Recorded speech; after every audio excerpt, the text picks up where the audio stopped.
Bueno, antes de nuestro receso, estamos viendo que el valor de la energía potencial y de la energía cinética permiten la utilización del teorema del trabajo de la energía cinética, porque como la única fuerza que está actuando es la fuerza eléctrica y ella es una fuerza conservativa, el trabajo de una fuerza conservativa es menos el cambio de su energía potencial. Esto que está acá, entonces sería el trabajo de la fuerza eléctrica. Y como la energía potencial es la carga por el potencial, y la carga por el potencial, es justamente la energía.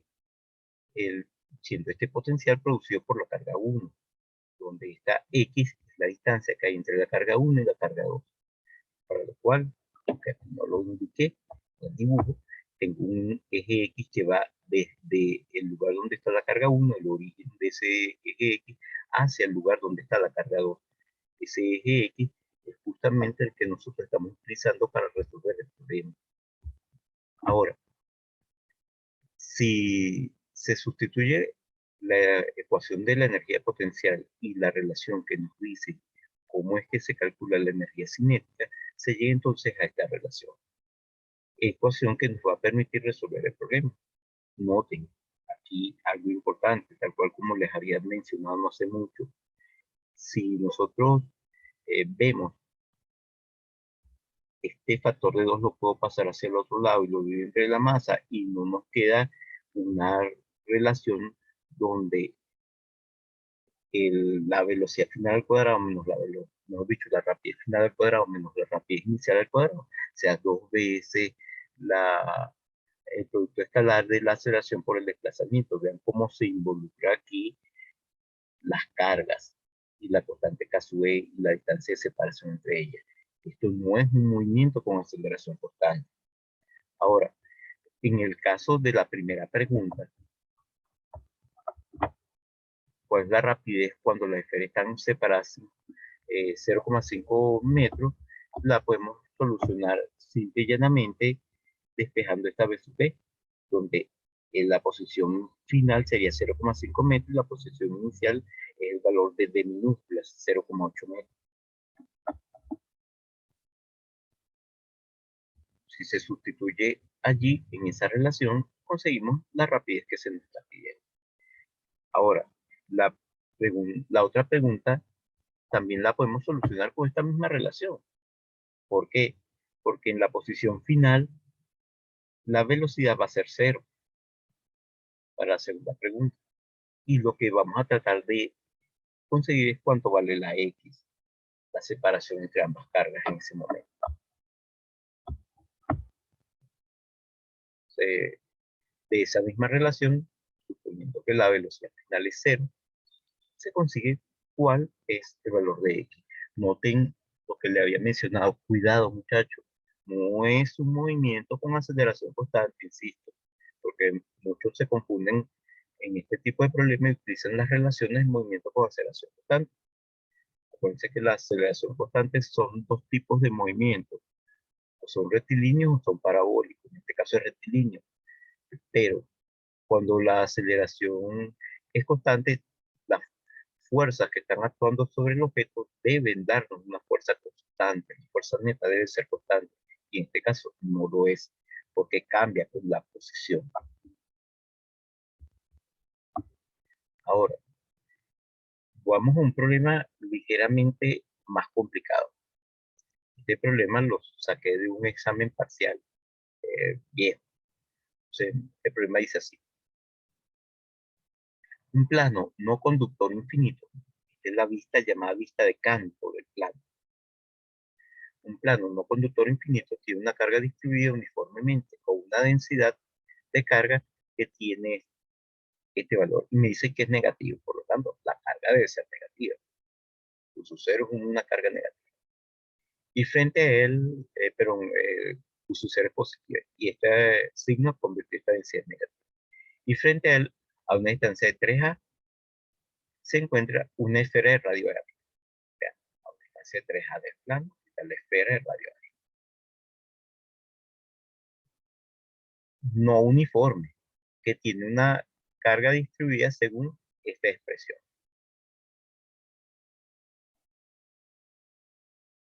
una muy pequeña carga sobre el ecuador de la esfera, la carga puso cero sobre el ecuador de la esfera y de masa m, logra desprenderse de esta. Noten, que va a ser una carga positiva y este tiene una carga negativa, fue atraída por el plano.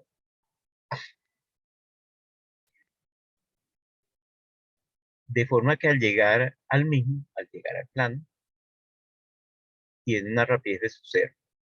Atraída hacia el plano y de forma que al llegar al plano, tiene una rapidez de su cero. Pregunta, ¿cuál es la carga de la esfera? ¿Cuál es el valor de la constante beta?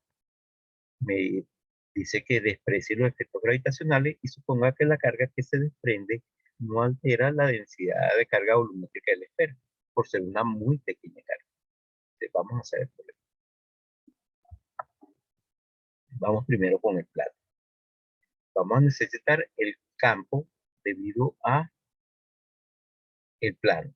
Para eso vamos a usar Gauss. Voy a usar una superficie gaussiana cilíndrica. Aquí tengo nuestra superficie gaussiana. Voy a poner los puntos donde están las tapas a la misma distancia del plano para que el módulo del campo sea el mismo. Como la carga es negativa, la carga del plano es negativa, el campo eléctrico se dirige hacia ella. El módulo del campo eléctrico 1 es igual al módulo del campo eléctrico 2. También sabemos que el campo va a ser perpendicular al plano por la simetría. El vector diferencial de superficie siempre es perpendicular a la superficie y saliente de la superficie gaussiana, que son superficies cerradas. Entonces, el ángulo entre estos dos vectores será 180 grados y el ángulo entre estos dos vectores también es 180 grados. El módulo del campo eléctrico en ambos es el mismo. En la corteza cilíndrica no habría contribución al flujo porque el campo no atraviesa la corteza, pasa paralela a ella, pero no lo atraviesa. El objetivo es utilizar entonces la ley de Gauss para calcular el campo. Noten que el campo eléctrico en cada una de las dos tapas va a ser el mismo y por lo tanto puedo calcular el flujo en cada uno de ellos y decir que es igual en cada una de las dos tapas. El flujo total en la tapa 1 es igual al flujo total en la tapa 2. Entonces vamos a suponer aquí hay un error en la nomenclatura. Aquí tendría que decir en la sumatoria de los flujos. Entonces, que es dos veces el flujo en una de las tapas. Dos veces el flujo en una de las tapas, como el campo es constante, lo saco fuera del integral, también lo saco fuera del integral, pues en 180 grados menos 1, porque el campo y el diferencial de superficie son antiparalelos, y la integral del diferencial de superficie es el área, pero el área de ¿cuál región? El área que tiene la carga, esta área, que es la misma que esta otra. De esta relación, que es la ley de Gauss, es la ecuación vista desde la perspectiva del flujo, y esta otra relación vista desde la perspectiva de la carga, pero esta desde la perspectiva del campo y esta desde la perspectiva de la carga, ya deben ser iguales, y aquí podemos despejar el campo. Pero vamos a poner carga entre áreas en el numerador, porque carga entre áreas es la densidad. Y ya tendríamos entonces el valor del campo. Este campo va en la dirección que nos va a interesar. ¿Cuál es la dirección que nos va a interesar? Este campo va hacia el plano, dirige hacia el plano. Entre la esfera y el plano, el campo se dirige hacia la derecha. Entonces, este es el campo que produce el plano. Solo nos interesa el campo que que se produce en esa región, porque en esa región es que se va a mover la carga. Ahora, también necesitamos el campo que produce la esfera. Para eso vamos a usar una superficie gaussiana esférica que encierra la esfera. Esa superficie gaussiana esférica, voy a poner aquí, iría así. Para calcular el campo, en un lugar de esta línea que coloqué aquí en anaranjado. porque ahí es que se va a mover la carga. Me interesa justamente el campo en ese lugar donde está la carga. Entonces vamos a poner una superficie gaussiana de un determinado radio, variable, porque la carga se va a mover. Entonces, ese campo lo estamos colocando en función de la carga total de la esfera. O sea, la Q es la carga total de la esfera. El vector campo eléctrico es radial y el vector diferencial de superficie es radial en la superficie de esa esfera, que no está dibujada aquí. Sería una esfera gaussiana que encierra la esfera de radio R, pero sería una esfera de radio R minúscula. Aquí aprovecho la oportunidad para mencionar, por favor, muchachos, yo he estado revisando algunas evaluaciones. Lamentablemente no estoy muy bien de salud, tengo un mal humor, estoy viendo muy mal de un ojo porque me salió algo que llaman quenosis. Entonces, eh, estoy muy atrasado con eso.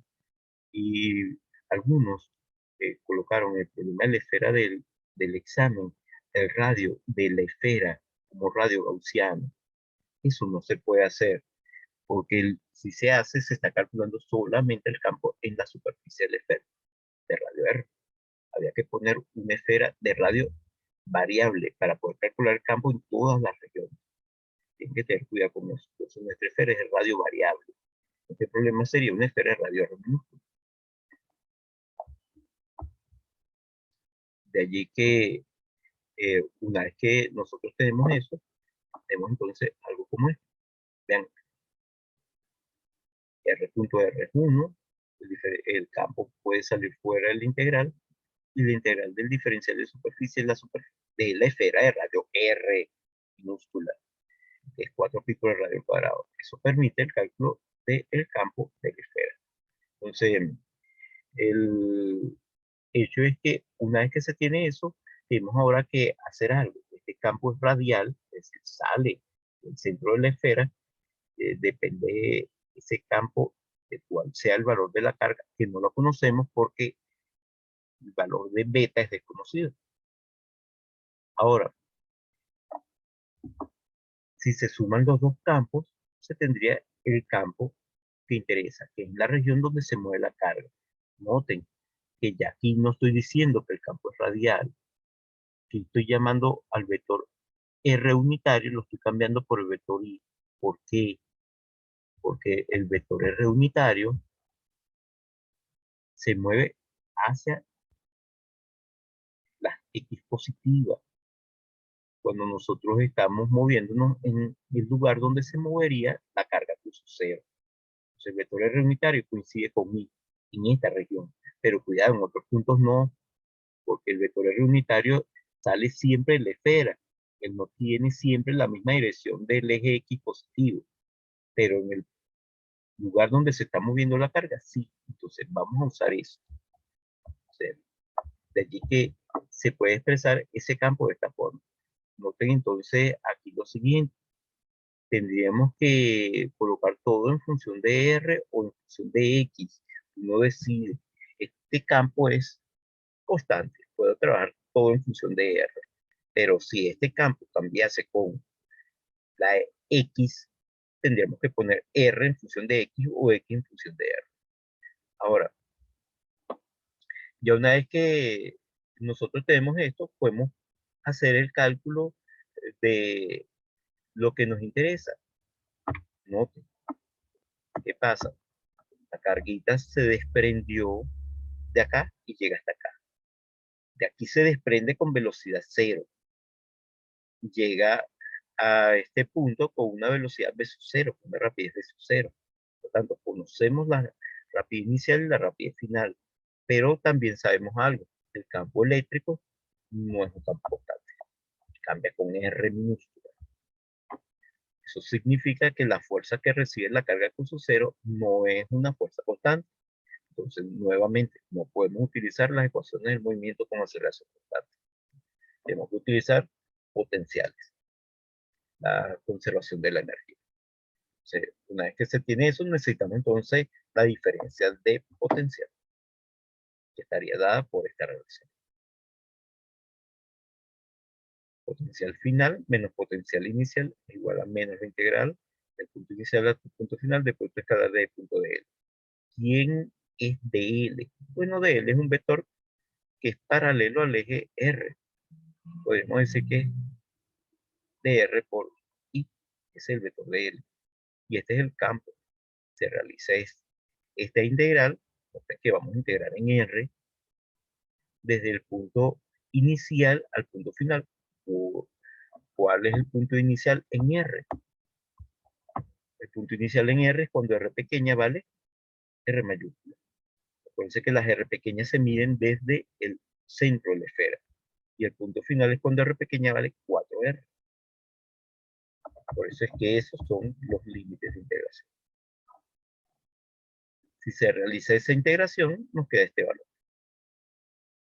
Nos queda este coseno. Como la integral de 1 sobre R cuadrado es menos 1 sobre R, se cancelaría este menos, etcétera. Esta es una constante que es muy fácil. Y llegamos entonces a la diferencia de potencial.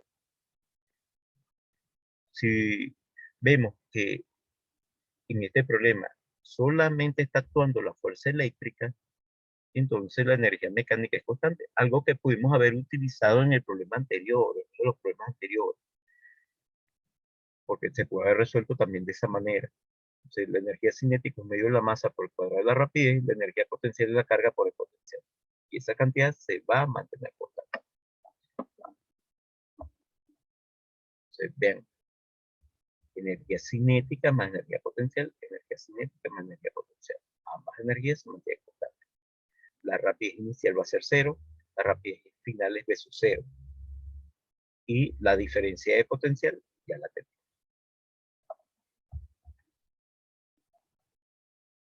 Aquí tenemos la ecuación con la potencial inicial. Estamos agrupando todo para conseguir cuál es la diferencia de potencial, todo en función de la diferencia de potencial que ya conocemos. Se sustituye esa diferencia de potencial en esta relación y puedo despejar algo importante, la incógnita, la carga final.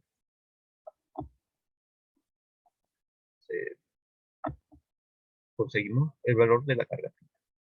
Esa carga final la podemos calcular también en función de la densidad, integrando ρ por el diferencial de volumen, porque una densidad volumétrica.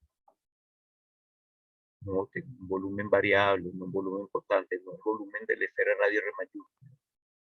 Entonces, multiplicamos estas dos cantidades, ρ por el diferencial de volumen, pero las dos cantidades ρ por el diferencial de volumen, se llega a esta expresión. Integramos entre 0 y R para conseguir la carga total de la esfera. Y esa integral nos queda este valor. Igualamos esta carga total de la esfera a lo que habíamos encontrado anteriormente. Y podemos despejar cuánto vale la constante beta. Por favor, muchachos, mucho cuidado. Errores comunes que vienen, aquellos que yo he revisado, que cuando calcularon la carga como densidad por el volumen. De hecho, voy a colocar aquí unos errores, porque fueron comunes y hay que salir de ellos. Muchachos, la carga no es igual a la densidad por el volumen. Esto es falso. Esto es falso. Esto funciona solamente en el caso que la densidad sea constante, pero no es la definición de la densidad. La densidad es la derivada de la carga respecto al volumen. Esa es la densidad.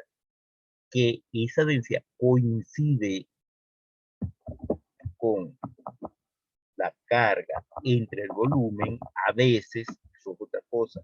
Esto es válido única y exclusivamente cuando la densidad sea constante. En el problema de nuestra evaluación, la densidad no era constante y no puedo usar esa relación. Algunos dijeron esto. Ojo, algunos hicieron esta cosita que voy a mencionar aquí.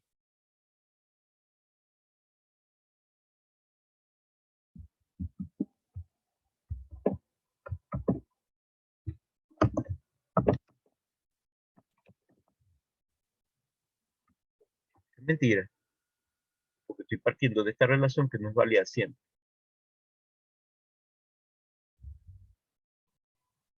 Entonces, hay que tener cierto cuidado.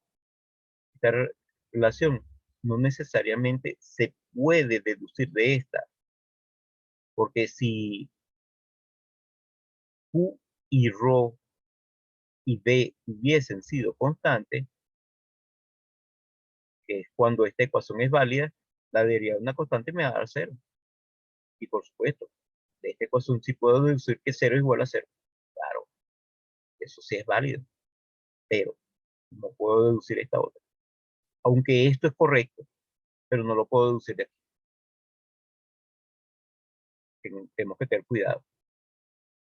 Entonces, vean, de esta manera conseguimos entonces cuál es el valor de nuestra constante beta, que es una de las preguntas del problema, o la pregunta del problema. Ahora, vamos con un problema adicional. En este problema se nos da lo siguiente. Nos dice, una región, un campo electrostático desconocido está asociado con un potencial que varía según, vean, este es el potencial, una función de la posición, donde A, X, Y y Z son valores que vienen dados en metros. Y de su cero una constante que viene en voltios. Se nos pide que determinemos A, la diferencia de potencial entre los puntos A y B. Eso es muy fácil, porque lo que tendríamos que calcular es el potencial del punto A y el potencial del punto B. ¿Cuál es el potencial del punto A? Sustituyo en la fórmula del potencial la X por 0, la Y por 0 y la Z por menos A. ¿Cuál es el potencial del punto C? Potencial que se calcula cambiando la X por A, la Y por menos A y la Z por menos A. Si se resta esos potenciales, tendríamos entonces la diferencia de potencial. Acuérdense que siempre hay la posibilidad de calcular dos diferencias, por lo tanto hay que indicar cuál es la que se está calculando. Puede ser B sub A menos B sub B, pero menos B sub C, o B sub C menos B sub A. La otra pregunta es cuánto trabajo requiere un agente externo para mover esta carga desde A hasta B. Acuérdense que el trabajo es la carga por la diferencia de potencial. Entonces, aquí dije hasta B y es hasta C. C debió haber sido el punto C. Entonces, ¿y cuál es el campo eléctrico que existe en la región? Vamos a hacer. Aquí este C. Me equivoqué el pasar. O vamos a hacer una cosa aquí. Déjenme acomodarlo aquí mismo. Este punto lo voy a llamar B para, no sé si no B, para tenerlo todo en función de B y trabajar entonces con B. Para no cometer ese error de tener un punto que no se llama como debería. Ahora sí vamos a trabajar. Vean, los potenciales en los distintos puntos se calculan sustituyendo los valores de las coordenadas en el potencial. De esa manera se consigue la diferencia de potencial. Estoy indicando que voy a calcular B sub B menos B sub A. El trabajo es la carga por la diferencia de potencial. La carga, como va de A hasta B, vean, sale de A y llega a B el potencial final, entonces usamos esa misma diferencia de potencial. Y ya conseguimos el trabajo. Es el trabajo que realiza el agente externo. Si nos hubiesen pedido el trabajo que realiza la fuerza eléctrica, el trabajo de la fuerza eléctrica es menos carga por la diferencia de potencial. No hubiese quedado el negativo de este valor. Ahora, las componentes del campo eléctrico se calculan por derivadas de tipo parcial. Acuérdense que ya definimos las derivadas parciales en una clase anterior. La derivada parcial con respecto a X es la derivada que se calcula haciendo lo siguiente. Cal- Calculamos la derivada como normalmente nosotros la calculamos, pero suponiendo que todo lo que no sea X es constante. Entonces vamos al potencial. El potencial tiene esta forma. Entonces aquí voy a suponer que A, Y y Z, pero A, Y, Z y B sub 0 son constantes. La X es la única variable. Como la derivada de X cuadrado respecto a x 2x, nos quedaría esta expresión. En el caso de la componente en el eje y, tenemos que derivar con respecto a y, suponiendo que todo lo que no sea y es constante. Entonces, b sub 0 a la 4, x cuadrado y z se tratan como constantes y la derivada de y respecto al y1. Noten el signo menos, es importante. Y algo parecido con la componente en el eje z. Como lo que nos están pidiendo, vamos al enunciado, cuál es el campo eléctrico que existe en la región, tenemos que saber que el campo eléctrico es un vector y por lo tanto debemos responder de manera vectorial. El enunciado no dice calcule el vector campo eléctrico, que pudo haberlo dicho, sino calcule el campo eléctrico. Tenemos que saber que el campo eléctrico es un vector. El campo eléctrico es la suma de, de las componentes que se consiguen multiplicando los componentes escalares por los vectores unitarios I, J y K, y eso es justamente lo que está. Y ya tendremos entonces la solución a dicho problemita. Noten que el campo eléctrico siempre va a venir en unidades de potencial dividido entre unidades de longitud. Vamos a ver si eso es cierto. Unidades de posición por unidad de posición al cuadrado, por unidad de posición al cubo. Por tanto, esto que estoy señalando aquí tiene unidades de posición al cubo. Vienen unidades de posición a la 4, que están elevadas a la 4, por lo tanto, unidad de posición al cubo dividido entre unidad de posición a la 4, como si hubiésemos dividido entre unidades de posición. Tenemos unidad de potencial entre unidad de posición. Esa es la unidad del campo eléctrico. O sea, aquí tenemos que el campo eléctrico es compatible en unidades. Eso siempre es bueno verificarlo.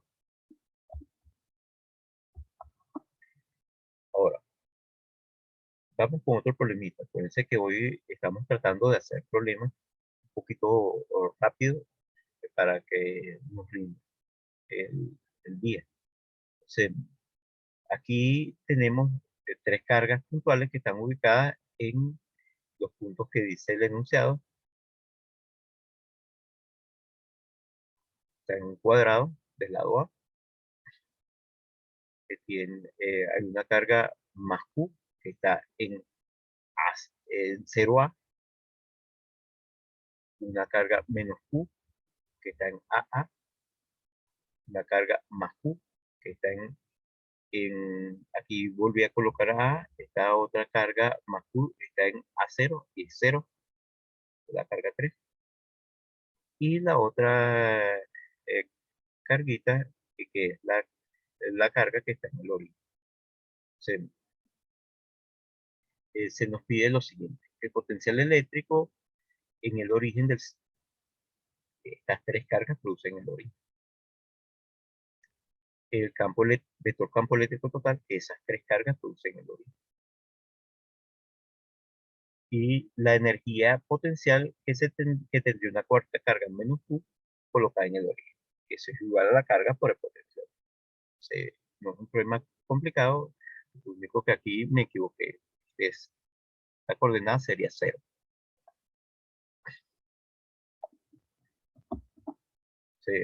Aquí sí lo coloqué bien. Aquí tengo la carga 1, la carga 2 y la carga 3. Ahora, vamos a calcular el potencial. Vamos a suponer que el cero de potencial está en el mismo. Se calcularía de esta manera. Necesitamos las distancias que hay de las distintas cargas al origen.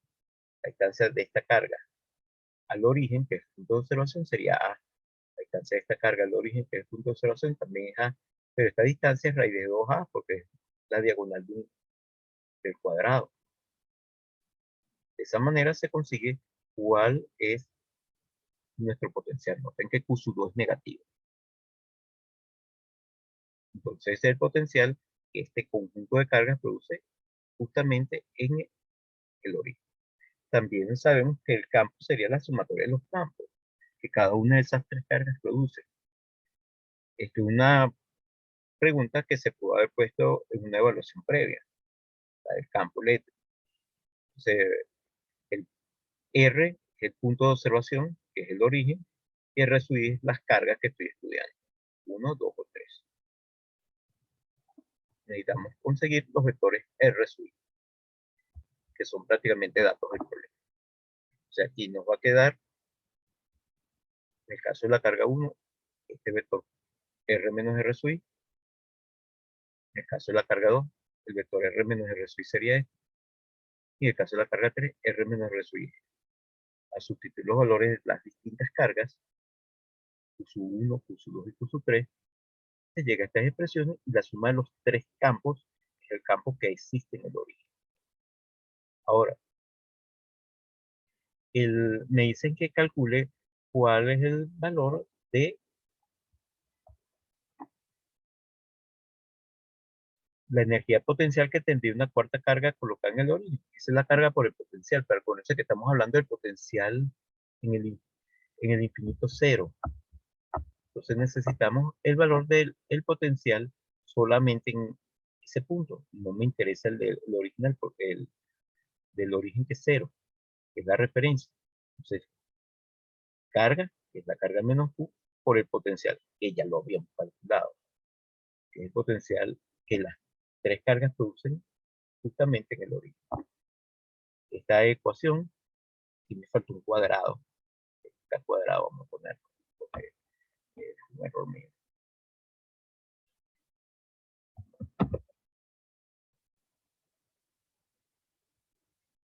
Un cuadrado. Esa ecuación es la que nos diría cuál es el valor de, de la energía potencial asociada con esa carguita en ese punto, ¿sabes? Que tiene esa carga en ese punto. Noten que es un problema eh, diferente. Ahora, el problema que viene a continuación es un problema que es muy parecido al de nuestro examen parcial y la solución es prácticamente la misma de nuestro examen. La única diferencia es que la densidad no es la misma del examen. El examen tiene un término más. Entonces, el Fermita dice así: una esfera maciza, una esfera sólida, en el examen había una cascarón adicional conductor, una esfera maciza de radio A y una carga total Q0 distribuida en todo su volumen según esta relación, en la que R es la distancia al centro de la esfera y beta es una constante desconocida. Nos pregunta, entonces nos pide que calculemos A, el campo eléctrico en cada una de las regiones, B, el valor de la constante beta, y C, el potencial en todas las regiones del espacio, si el potencial en el infinito es cero. Es un problema un poquito más largo, pero es bastante intuitivo. Noten que hay simetría. Es simetría. La densidad es simétrica y la figura también. Es simétrica porque a R constante tenemos que la densidad sería la misma. Se vio en una clase anterior que en ese caso el campo es radial. Entonces, aquí tenemos un campo radial. Ahora, esta es la razón por la cual el campo es radial. Si estamos, por ejemplo, en una tarea, muchachos, eso hay que explicarlo con lujo de detalle, porque se supone que no tiene tiempo para explicarlo. Si uno está en un examen parcial, hay que explicarlo, pero no se exigen tantos detalles. ¿Por qué? Por el tiempo. Pero hay que decirlo. Hay que decir de dónde vienen las cosas en un examen. Entonces, vean, sabemos entonces que el campo va a ser radial en la superficie de una esfera gaussiana, cualquiera, en cualquier lugar donde pase esa esfera. Vamos a calcular la carga encerrada para una esfera de radio R pequeña. Entonces, esa esfera de radio R pequeña, vamos a ponerla dentro de la esfera de radio R más grande, la esfera de radio A, que nos dice el enunciado. Esta esfera de radio A. Vamos a usar una esferita de radio R pequeña para ver cuánta carga hay dentro de esa esferita de radio R pequeña. Eso permitiría el cálculo del campo eléctrico dentro de la esfera. de radio. Recuerden que la superficie gaussiana debe pasar por el punto donde se desea conocer el campo. Entonces, una superficie gaussiana interna es para calcular el campo eléctrico en los puntos internos. Entonces, una superficie gaussiana externa es para calcular el campo eléctrico en los puntos externos a la esfera. Entonces, esto permite conseguir el diferencial de carga. Ya podemos integrar para conseguir la carga. Lo primero que vamos a conseguir es la carga de esa esfera de radio minúscula. ¿Ven? Si se hace la integración, nos queda esta expresión. Si R minúscula es igual a A minúscula, esta Q' se va a convertir en la carga Q sub 0 que nos da el enunciado. Y podemos calcular entonces cuánto vale beta a partir de aquí. Una vez que se tiene beta, ya sabemos cuánto vale entonces Q', porque Q' en esta forma no está del todo conocida, porque desconocemos cuánto vale beta. Beta es un incógnito. Pero ya tenemos una de las preguntas del problema, ¿cuánto vale la constante beta? Ahora, vamos a calcular el campo, para lo cual vamos a usar la ley de Gauss. Vamos primero al lado izquierdo, podremos llamarlo de esa forma, de la ley de Gauss. Entonces, la integral donde aparece el campo. El flujo, pero en función del campo. Como el campo y el diferencial de superficie son radiales, nos quedaría algo como esto. Noten, la integral de un diferencial de superficie es el área de la esfera gaussiana. Esa área que uno puede calcular por integración. O sea, se podría calcular por integración. En cálculo 2 se calcula como área de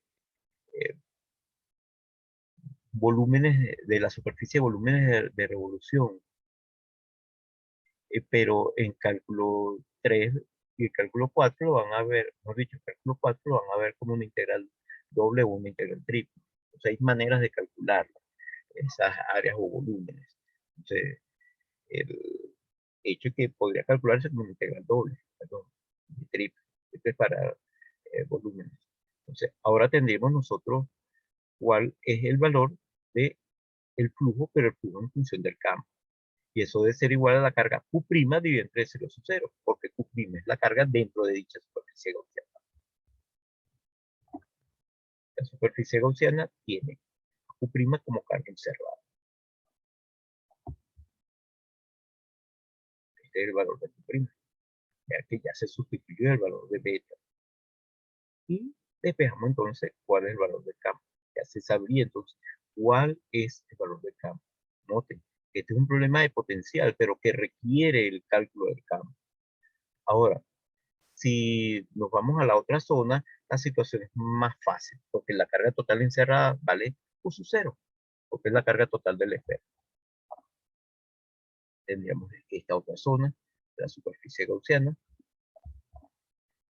La integral en esa superficie gaussiana en función del campo nos haría de la misma manera el flujo, tiene la misma forma que en la región anterior, pero está en una región diferente, por lo tanto, no es la misma función, es algo distinto, porque tiene otro dominio. Como la ley de Gauss nos dice que este flujo debe ser igual a la carga de entre y los ceros, de ahí conseguimos el campo, como el campo de una carga puntual. Ya sabemos entonces cuál es el valor de nuestro campo. Aquí, cuidado, esto es un 4, puse un 5, no sé por qué. Voy a cambiar. Aquí cometí un error. En esta ecuación cometí un error sin querer y ese error lo fui arrastrando. Parece que la carga total del esfera es 4. No sé por qué lo cambié.